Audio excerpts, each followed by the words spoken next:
Alright, well,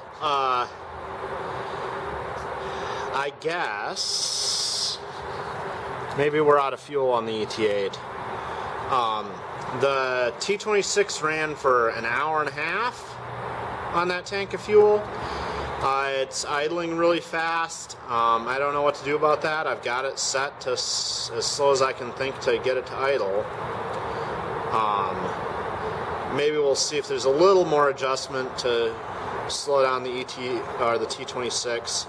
The ET8 here is idling okay. The reflector for my reflective tape for the